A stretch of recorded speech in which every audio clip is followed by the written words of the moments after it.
Venho à tribuna desta casa para falar sobre a penúria que os governos municipais e os estados brasileiros vivem na atualidade. A cada dia a situação se agrava mais e não se tem à frente qualquer perspectiva de melhora.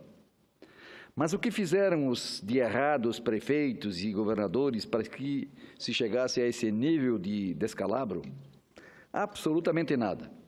São vítimas dos equívocos da política econômica adotada nestes últimos anos pelo governo federal.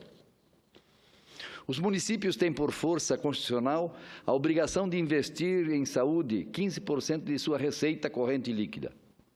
No entanto, diante de tal descaso do governo federal, vêm-se obrigados a destinar cada vez mais em saúde, deixando por vezes de atender minimamente as demais demandas.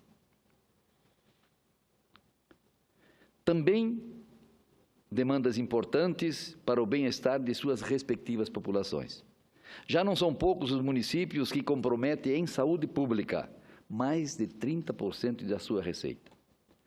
A defasagem da tabela do SUS, pois sua última revisão remete ao ano de 1996, faz com que os hospitais filantrópicos, sem os quais não sobrevive o sistema de saúde pública no Brasil, fechem as suas portas. E há poucos dias tivemos notícias de que durante o ano de 2015, mais de 218 hospitais filantrópicos fecharam suas portas. Foram mais de 11 mil leitos que deixam de atender a população brasileira. Mais de 60% do atendimento do SUS é realizado pelos hospitais filantrópicos e santas casas. E para que estes estabelecimentos não deixem de atender a população, municípios e estados têm que suprir a defasagem da tabela SUS, hoje pagando valores irrisórios, praticamente um escárnio. E há poucos minutos nós ouvimos a palavra da senadora Rose manifestando igual preocupação. O Estado do Espírito Santo, além de comprometer os 12% constitucionais, chega a 19%, ou seja, 7% acima daquilo que a Constituição determina. Isto, com certeza, faz falta em outras demandas no Estado do Espírito Santo, como faz falta em todos os mais de 5 mil municípios brasileiros que estão hoje a comprometer mais do que os 15% constitucionais. A grave crise econômica tem atingido em cheio e diretamente os brasileiros, que só em 2015 fez com que mais de 1.500.000 novos perdessem o seu emprego. Agora, em janeiro de 2016, mais outros 100 mil brasileiros foram demitidos. Muitos destes que tinham seus planos coletivos de saúde, agora não têm mais. Assim, vão pressionar ainda mais o Sistema Único de Saúde e aumenta a carga de municípios e estados brasileiros. O que tem acontecido em nível de saúde também se reproduz em áreas como a educação e assistência social. O caos está instalado.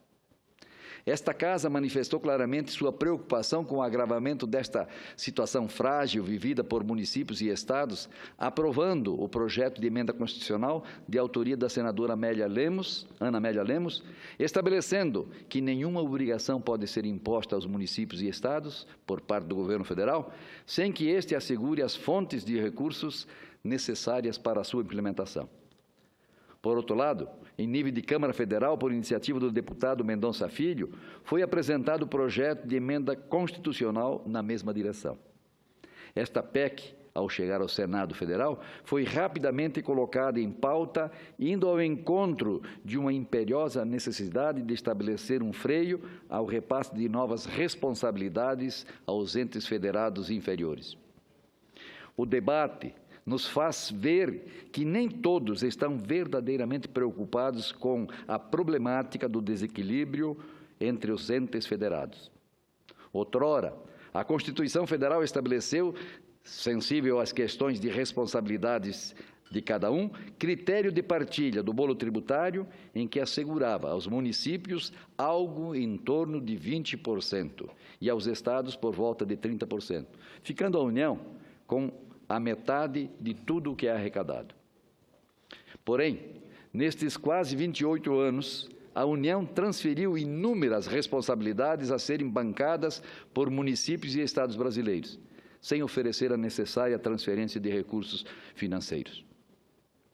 Bom lembrar também que a União, ao longo destes anos, aumentou consideravelmente sua arrecadação, com a instituição de várias contribuições, hoje tão representativas quanto as receitas tributárias.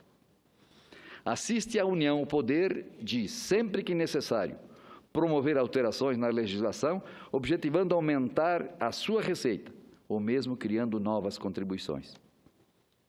O mesmo não acontece, contudo, com os municípios, pois suas receitas são quase que inteiramente dependentes das transferências federais e municipais.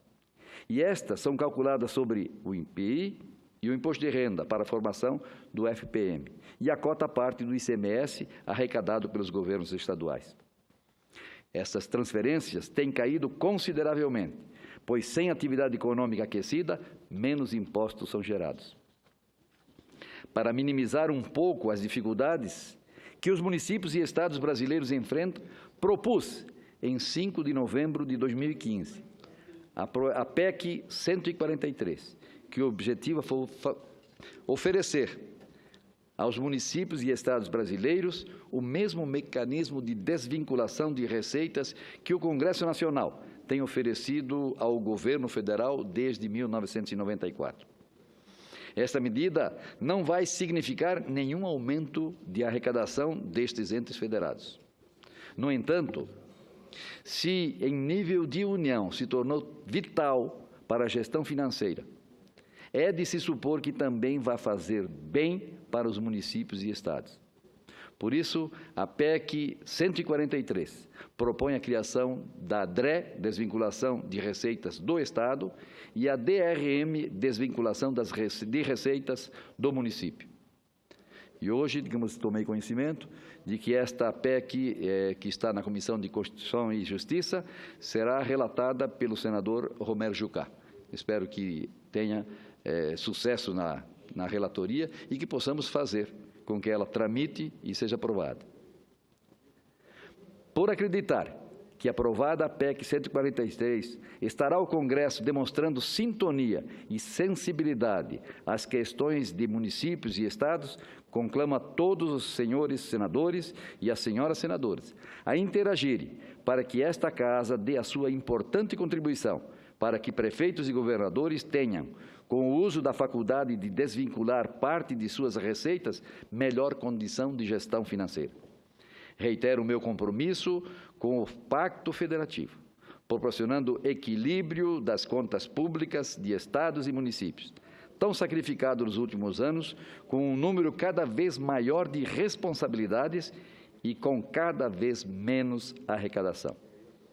Se a situação não mudar, já assistiremos à falência geral dos municípios brasileiros, que é exatamente aonde nós vivemos. Afinal, ninguém mora na União. Ou encontramos uma solução imediata para a crise política, que turbinou a crise econômica, ou entraremos em colapso absoluto. E isso, com certeza, ninguém deseja. Temos que recuperar a credibilidade do país. Já é hora disto acontecer. Precisamos agir.